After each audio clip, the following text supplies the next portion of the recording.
Bonjour à toutes et à tous et bienvenue sur Nyon Région Télévision. C'est encore les vacances et j'ai le plaisir de vous accompagner pour une nouvelle émission spéciale. Au programme, retour en images sur les plus beaux moments qui ont marqué le district de Nyon.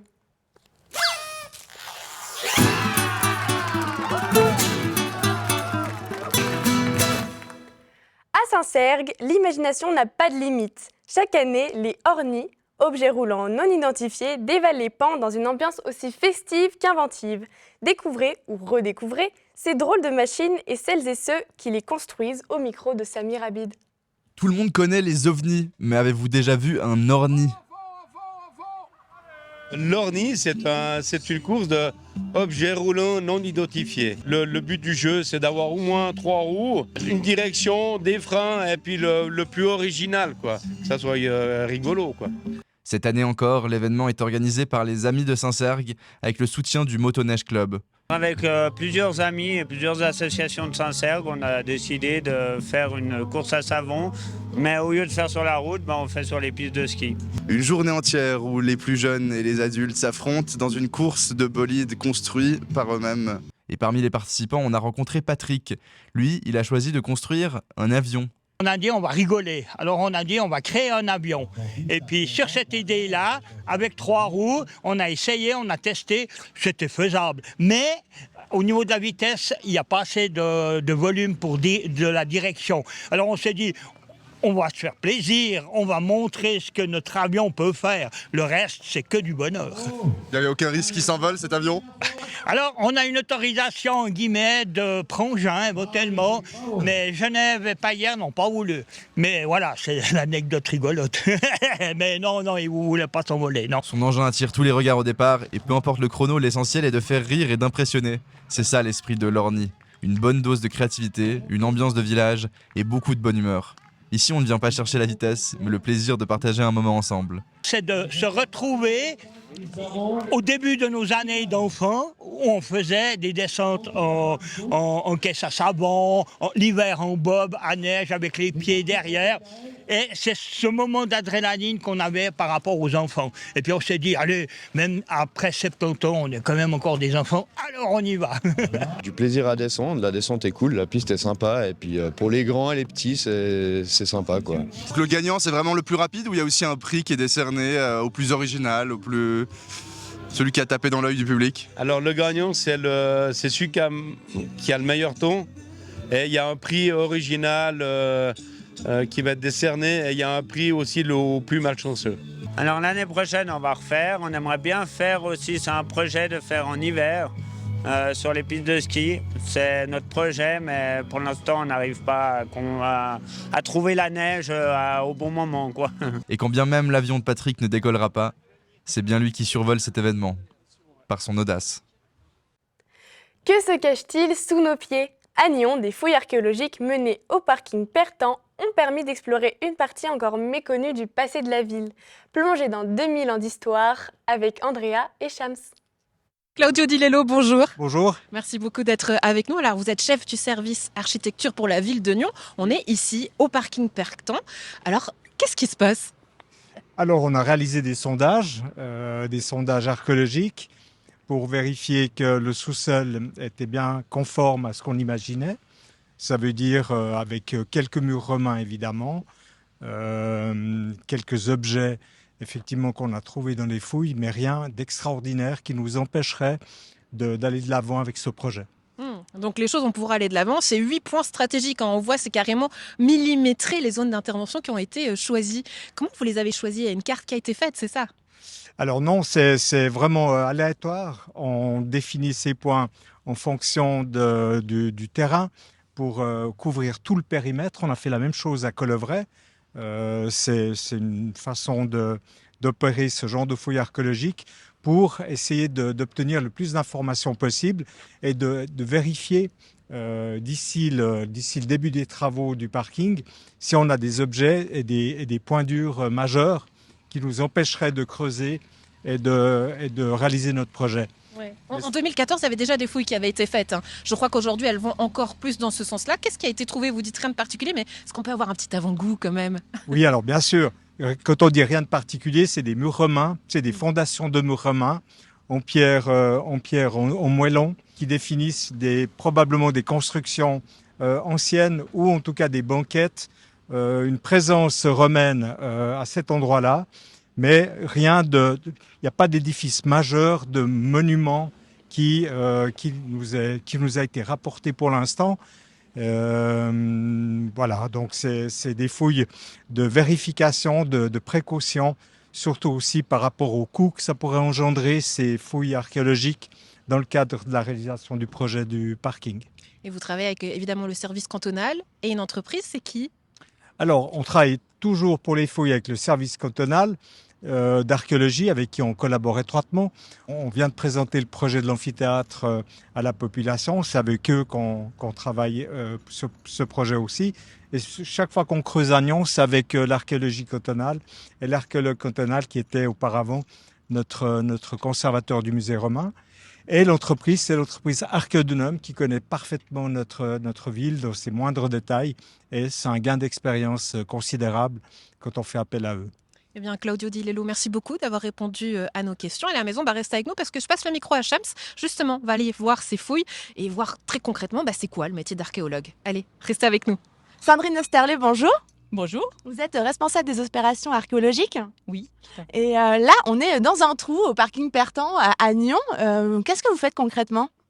Alors là, on a fait des sondages pour évaluer un petit peu le potentiel archéologique du site. Et puis, on est donc dans un sondage qui a livré une séquence stratigraphique avec quelques couches archéologiques. Très bien.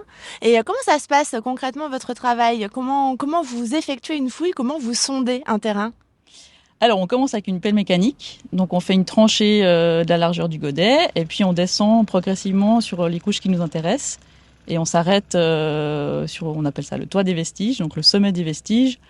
On les documente, on les photographie et puis quand on a toutes les informations nécessaires, on rebouche le sondage. Une fois qu'on a fait le creusement avec la pelle mécanique, et bien là on intervient nous à la main avec tous nos outils, donc les gros outils, la pelle, la pioche, les plus petits outils, la truelle, la balayette, pour pouvoir vraiment mettre en évidence les couches archéologiques et les vestiges. Et puis après, on procède à une documentation. On va aussi nettoyer cette petite bande-là. On voit aussi l'association des couches, l'enrobé et puis le tout venant. Puis après, on a un remblai ici qui va jusque-là, qui contient des éléments modernes et plutôt d'époque romaine. Puis après, on a le substrat ici, substrat naturel, un peu plus graveleux avec du sable. Ça fait une forme un peu ovale. Là, il y a un peu de charbon. Là, il y a de la terre cuite. Et tout autour, c'est plus clair. Là, on est dans le substrat naturel. Donc ça, c'est une fosse qui est implantée dans le substrat. Puis les éléments qui sont dedans, c'est plutôt visiblement de l'époque romaine en fait. Là, c'est vraiment un peson. Bonjour Serena. Bonjour. Qu'est-ce que vous êtes en train de faire ? Je suis en train de compléter la documentation d'une structure avec mon collègue. Donc on enregistre en fait toutes les informations sur une tablette. Ça facilite l'enregistrement des données et ensuite on peut les récupérer pour travailler, pour les analyses et les études. Parce que quelles données ? Vous avez déjà fait des prélèvements et des analyses ou ce sont des photos ? Alors là, mon collègue vient de faire les photos et moi je m'occupe vraiment de la description. Donc on décrit tout simplement ce qu'on voit, la nature du sédiment, la forme de la structure, ce qu'on trouve à l'intérieur. D'accord, très bien. Donc vous archivez tous les petits éléments que vous avez pu découvrir. Exactement. C'est très minutieux. Oui, exactement, oui. Ce qui se passe, c'est que la majorité du temps, donc les structures, elles sont détruites en même temps qu'elles sont fouillées.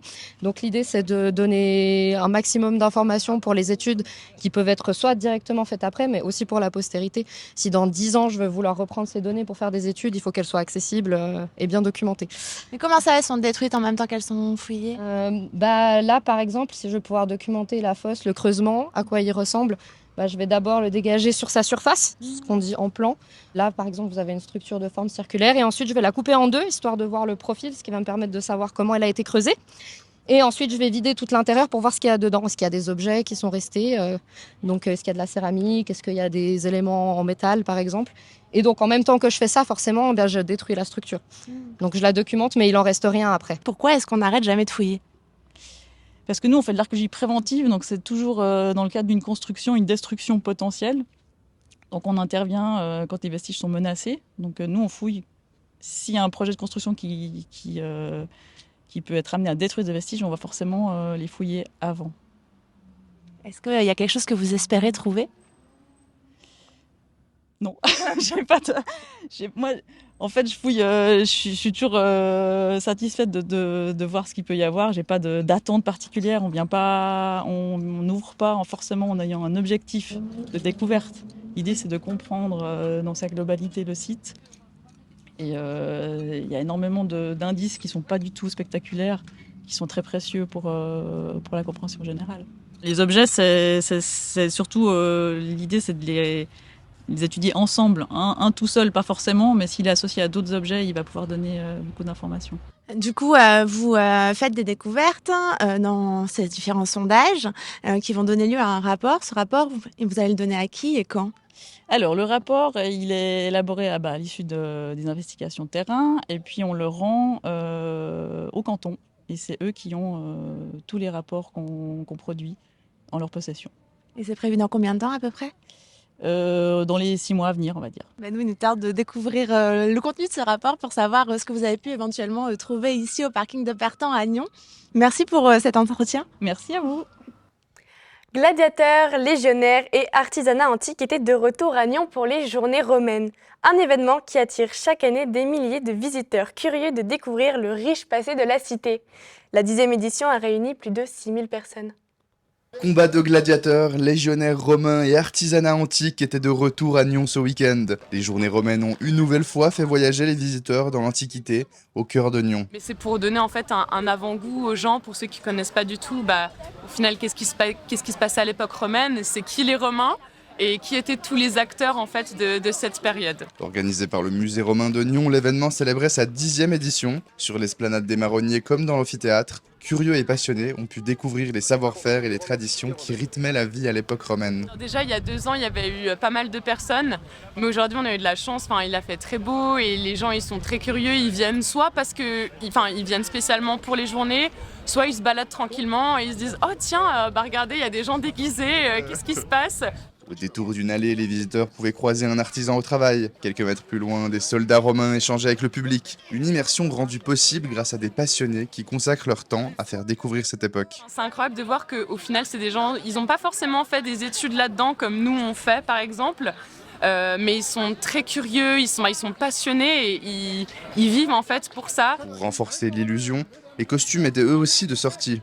Tuniques, couronnes de fleurs et accessoires inspirés de découvertes archéologiques participaient à faire revivre le passé le temps d'un week-end. Il y avait des tenues un petit peu plus élaborées, celle-ci elle est plutôt simple, mais on voit le détail ici en fait avec les fibules.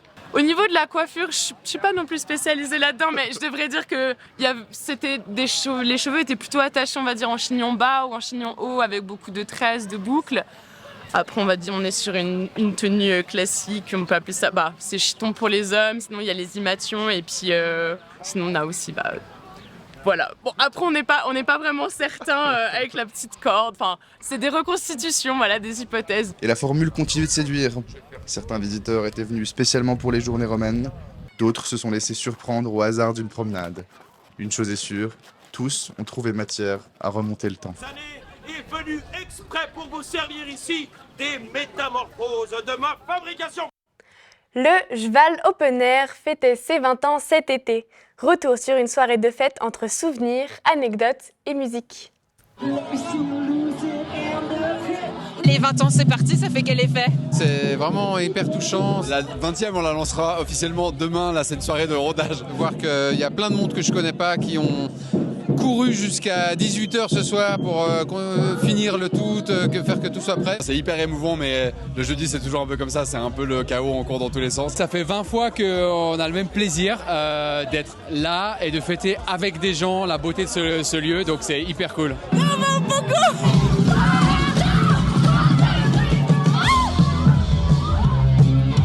Très doux comme Popo, très respectueux, des petites bousculades. Qu'est-ce qu'on aime ici au Jval ? Le paysage, les couleurs, la vue, et tout est organisé de manière très familiale. C'est quoi votre lien avec le festival ? Moi je joue tout à l'heure. On s'appelle Rochani, on est un duo et on fait de la musique dance, teintée de rythme latin, de sonorité orientale. On chante en farsi, en français, en espagnol. Voilà, à bailar. C'est la première fois, on est très contente d'être là, c'est vraiment cool, c'est magnifique.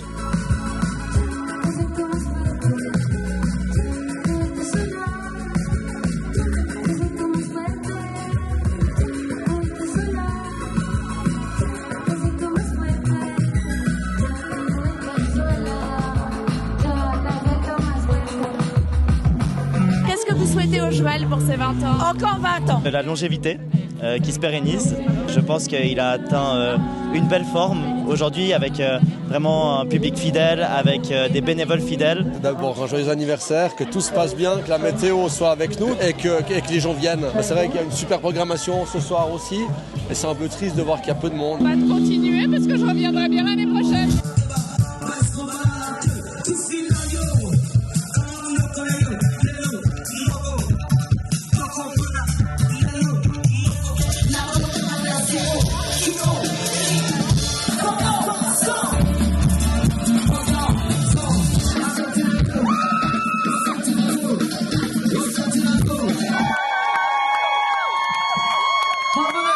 Est-ce que ça reste ton festival préféré ou pas, maintenant qu'on a vécu cette 20e, en tout cas ce premier soir? Oui, évidemment que oui. Je me suis même pas posé la question. T'as changé d'avis, toi? Moi, jamais. Cheval à vie et encore pour 20 ans. Oui, on sera là aussi à la prochaine, et à la prochaine, et à la prochaine. À dans 40 ans. Le frelon asiatique a gagné du terrain dans le district de Nyon et inquiète de plus en plus les apiculteurs. Quels sont les risques pour les abeilles et la biodiversité? Rencontre avec Mélanie Baudet, apicultrice à Céligny, pour parler de cette espèce invasive. Bonjour tout le monde, je suis actuellement à Communy dans un des 8 ruchers de Mélanie Baudet. Bonjour.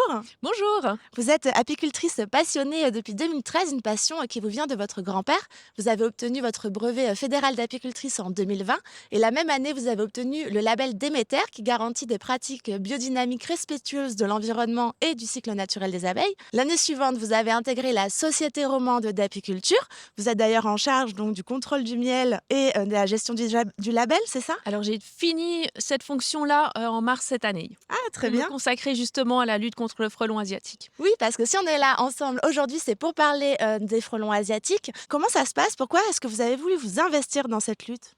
Alors le frelon asiatique est un insecte qui vient prédater nos ruches, donc on a dû se débrouiller un petit peu tout seul pour lutter contre ce frelon, parce qu'il y avait peu de choses qui étaient faites au niveau fédéral et au niveau cantonal.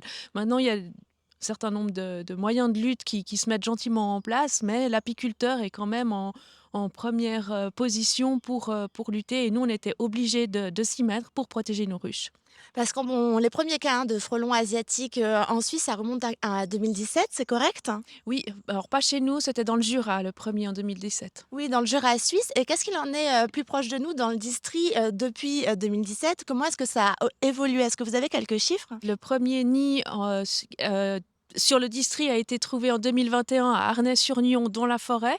Et puis après, le frelon n'a cessé d'augmenter. Et l'année passée, on était à 200 nids sur le district de Nyon. Et cette année, on est à une vingtaine de nids primaires déjà trouvés et détruits à cette période de l'année. Et ça va continuer à augmenter. Quand est-ce que s'installent les nids? Alors les fondatrices hivernent seules et commencent à sortir en mars pour construire un premier nid. Et puis maintenant, ces nids font à peu près la taille d'une balle de tennis. Et on commence à avoir les premières ouvrières qui sortent. Ces nids vont gentiment grossir, quand même assez rapidement jusqu'en juin. Et en juin, généralement, ces nids, pour la plupart, environ 70% migrent en hauteur et font ces gros nids qui peuvent avoir plus de 1 mètre de diamètre dans les arbres. Et ils sont plus difficiles à détruire. Donc on essaye de vraiment mettre l'accent sur la destruction des nids primaires. Et les nids secondaires, c'est ces nids-là qui nous attaquent un peu plus nos ruchers. Donc après, le pic d'attaque aux ruchers, c'est à partir de juillet jusqu'à, ça peut aller jusqu'à fin novembre, décembre. On estime qu'un nid, c'est à peu près 800 nouvelles reines pour l'année suivante, c'est juste? À peu près. Après, il y a peut-être 30% qui va passer l'hiver et 10% l'année d'après qui pourront faire un nid primaire.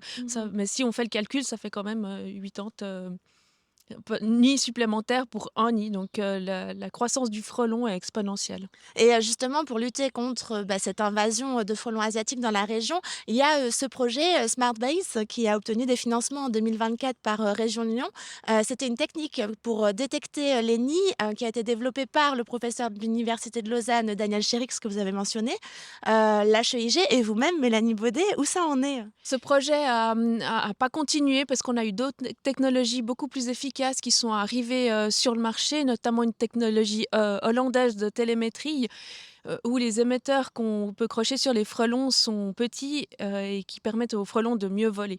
Est-ce qu'il y a d'autres méthodes qui existent pour lutter contre le frelon asiatique dans la région? Bon, là, actuellement, elles sont ouvertes, mais on a un système de muselière pour empêcher les frelons de venir trop près des ruches. Il faut aussi réduire les entrées en automne pour que les frelons ne rentrent pas dans les ruches, parce qu'une fois qu'ils sont dedans, la colonie est fichue. Qu'est-ce qu'il en est en termes de coût pour les collectivités locales? Combien ça coûte pour se débarrasser d'un nid? Alors, tout nid primaire est obligatoire d'être détruit aux frais du propriétaire. Ça, c'est un nouvel arrêté du canton de Vaud. Et ensuite, malheureusement, le canton de Vaud a décidé que seuls les nids secondaires dits dangereux seraient détruits. Donc, les apiculteurs se retrouvent un petit peu, malheureusement, les dindons de la farce, parce qu'on a lutté pendant des années. Et maintenant, on nous dit que les nids qui concernent nos ruchers, parce que c'est des nids peut-être qui sont en forêt ou pas forcément en zone urbaine, ne pourront pas être détruits. Donc ça veut dire que nos ruchers ne seront pas protégés avec cette nouvelle arrêté du Conseil d'État vaudois. Et pour nous, c'est une catastrophe. Merci beaucoup Mélanie Baudet pour toutes ces explications. Avec plaisir, merci à vous pour le reportage. Des bateaux, belle époque, un Léman scintillant et des milliers de spectateurs sur les quais, la parade navale de la CGN a une nouvelle fois enchanté Nyon. Retour sur ce rendez-vous spectaculaire et emblématique du patrimoine lémanique avec Samir Abid.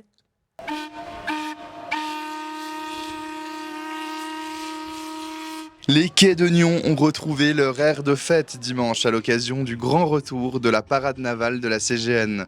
C'est très symbolique de revenir avec la parade navale à Nyon. Notre objectif, c'est que autour de cette flotte, de ce patrimoine d'hier, mais aussi de demain, les gens se retrouvent et passent un moment ensemble. Plus de 8000 personnes se sont rassemblées au bord du Léman pour assister au spectacle, absent du calendrier l'an dernier en raison de l'indisponibilité de plusieurs bateaux. Un rendez-vous très attendu par le public, 13 ans après la dernière parade organisée devant les quais nyonnais. Magnifique, ils sont bien organisés. Je trouvais que la commune a fait du bon boulot parce qu'il y a le petit train, il y a des animations. C'est parfait. Les bateaux magnifiques, les bateaux très beaux, beaucoup de monde. Et les gens sont contents. Et il fait beau aujourd'hui. De voir des bateaux d'époque comme ceux qui sont présents sur notre petit lac Léman, eh bien ça fait vraiment plaisir. D'autant plus qu'on n'a pas toujours l'occasion de voir le Neptune ou la Vaudoise, qui sont quand même assez privilégiés ou privatisés comme bateaux. Je trouve que c'est sympa de venir voir ces bateaux de vieille époque ensemble. Je pense que c'est une occasion unique. Puis ça faisait quelques années que ça n'avait pas été fait, donc c'est très cool. Pendant près d'une heure et demie, 4 bateaux belle époque, le Montreux, l'Italie, le Savoie et le Rhône, ont évolué au large dans une chorégraphie nautique parfaitement orchestrée. Cette édition 2026 comptait aussi plusieurs nouveautés, avec la participation pour la première fois du Navy Express Thonon-les-Bains et la présence du bateau Lausanne, transformé en tribune flottante. Plus de 1350 passagers ont pu suivre la parade depuis le lac. Pour la CGN, ce rendez-vous est aussi l'occasion de faire vivre son patrimoine au plus près de la population et de rappeler le lien historique qui unit ces bateaux au Léman et à ses rives. Alors la CGN est extrêmement liée à Nyon, déjà parce que la navigation est inscrite dans l'histoire de la ville. C'était un carrefour commercial où les gens et les marchandises arrivaient aussi au 19e siècle par le bateau. Et puis je dirais aujourd'hui les liens sont extrêmement forts dans la mesure où les archives de la CGN sont déposées au musée du Léman. On a une ancienne machine à vapeur du bateau Helvétie qui figure en partie aussi dans les collections du musée du Léman. C'est un de nos ports les plus importants sur le pourtour du lac. Donc je dirais on ne peut pas imaginer la CGN sans Nyon. Je me plais à penser qu'on peut pas imaginer Nyon sans la CGN aujourd'hui non plus. Et c'est ce qu'on aimerait célébrer. Le spectacle s'est finalement achevé au plus près des quais, avec le traditionnel concert de sirènes, sous les applaudissements de milliers de spectateurs.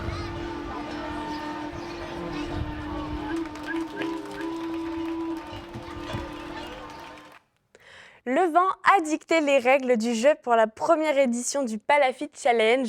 Les participants ont relié Nyon à Alaman en stand-up paddle lors du parcours sportif et convivial de 14 km. Embarquement immédiat avec Samir Abid. C'est l'un des rendez-vous sportifs les plus originaux du lac Léman, le Palafit Challenge organisé par le Stand-Up Club de Nyon. Une course de 14 km jusqu'à Alaman, prévue au départ comme une traversée entre Nyon et Ivoire sur la rive française. L'épreuve s'est finalement transformée en downwind en raison des conditions météorologiques. Moi, j'étais contente, j'aime bien les downwind, ça permet un peu de surfer la vague. Au début, elles étaient un peu petites, puis après, elles ont quand même augmenté pendant le parcours. Donc, on a quand même, moi, je me suis pris quelques belles belle vague, donc je suis contente.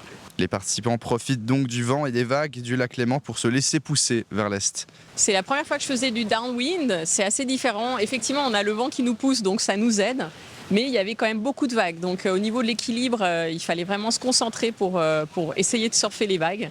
Et c'est une nouvelle expérience, très sympa aussi. Combien de temps ça prend en downwind? Ça dépend si vous allez vite ou pas, enfin entre 1h30 et 2h quoi. Une compétition organisée par le Stand-Up Club Nyon qui a réuni une quinzaine de participants.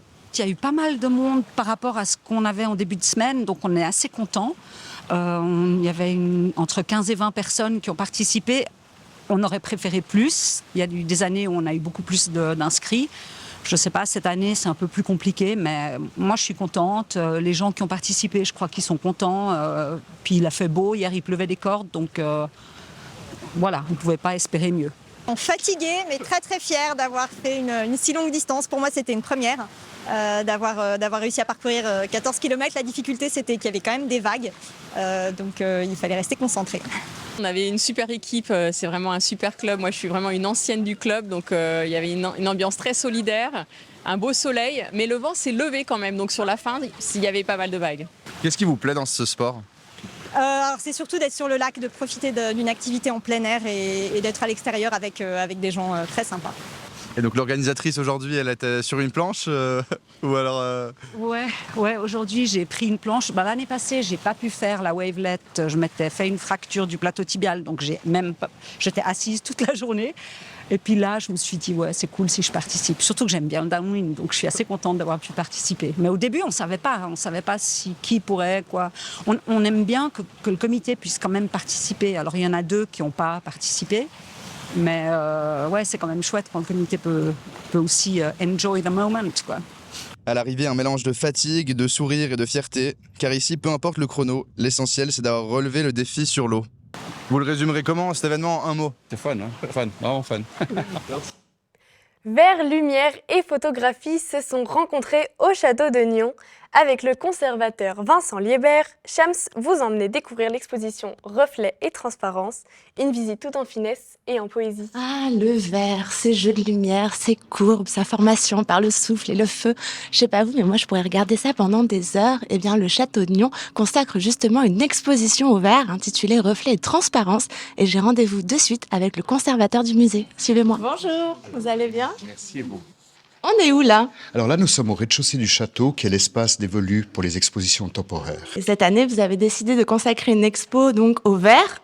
Ça vient d'où cette idée? Au verre et à la photographie. Jusqu'à ce que ma collègue Catherine Schmutz me dise combien elle aimait les vitraux, et j'ai réalisé que c'était un engouement que nous avions les deux, que nous partagions. Et en effet, dans cette exposition, il n'y a pas simplement de vitraux, mais il y a aussi divers autres objets en verre, anciens et contemporains. Alors on y va? Alors on y va. On mettait de l'or dessus et à la cuisson, l'or se craquelait.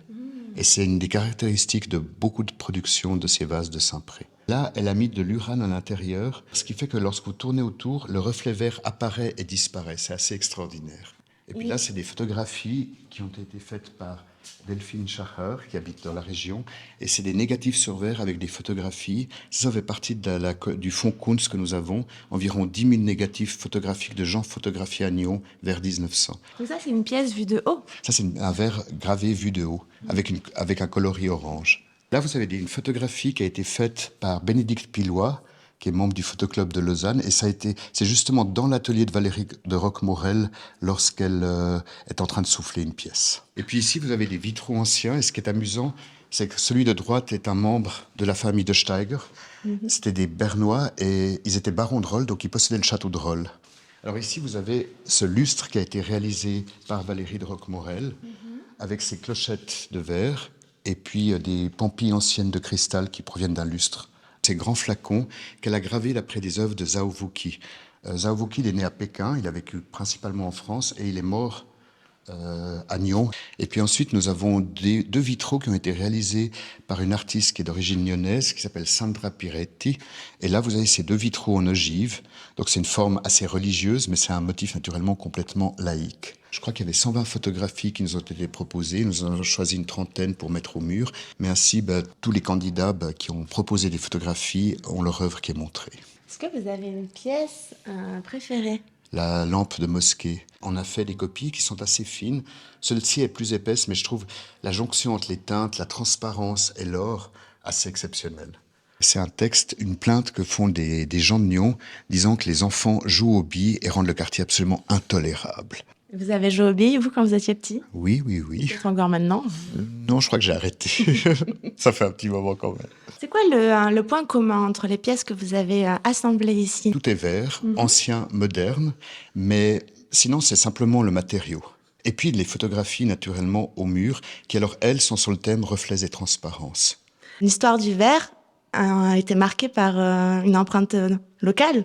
Alors tout à fait, puisqu'il y avait, alors déjà nous le verrons après, il y avait les briques Falconier. Nous avons fait une grande exposition en 2018-2019 et la manufacture de Saint-Pré dans les années 30-40 a fait d'une manière, peut-être pour relancer un petit peu la verrerie, a fait des verres artistiques. Falconier, c'est un architecte nyonnais et il était aussi surtout un inventeur. Il a inventé ces briques de verre qui étaient soufflées à l'image des bouteilles qu'on soufflait autrefois avec une canne et ensuite c'était scellé. C'est-à-dire que si on casse une de ces briques, on a de l'air de 1880-1890 à l'intérieur. Vous avez déjà cassé une de ces briques? Non. Est-ce qu'il y a une caractéristique régionale du travail du verre? Je ne pense pas, non. Je me suis pas trop penché sur la question, mais le verre, ça reste toujours, c'est comme la céramique, ça reste toujours les mêmes gestes depuis que ça a été inventé. Il y a juste parfois des techniques comme les fours qui changent naturellement. Autrefois, il y avait beaucoup de verriers qui s'installaient au pied du Jura, et puis ensuite ils soufflaient du verre là, puis ensuite déménageaient parce qu'ils coupaient le bois, faisaient du charbon, ce qui leur permettait de faire du verre. Puis au bout d'un moment, lorsqu'ils avaient déjà vendu du verre, ils émigraient un peu plus loin pour recommencer à couper du bois, refaire du charbon. Et ainsi de suite. C'est des verriers itinérants. Eh bien, merci pour cette visite, Monsieur Lubert. C'était un grand plaisir. Merci à vous d'être venu. Une dernière question. Est-ce qu'en installant tout ça, vous avez cassé du verre? Si c'était le cas, je ne sais pas si je pourrais le dire à la télévision. On fait très attention. Merci. Bonne journée. Merci à vous. Bonne journée. À bientôt. Et c'est déjà la fin de cette émission spéciale. Toute la rédaction de Nyon Région Télévision vous donne rendez-vous le 19 août pour une nouvelle saison riche en actualités. D'ici là, on vous souhaite un très bel été. Et si vous passez par la plaine de Las, retrouvez Shams, Andrea, Samir, Rodolphe et Florian au Paléo Festival qui se déroulera du 21 au 26 juillet 2026. Merci de votre fidélité et à bientôt sur Nyon Région Télévision. Ciao, ciao!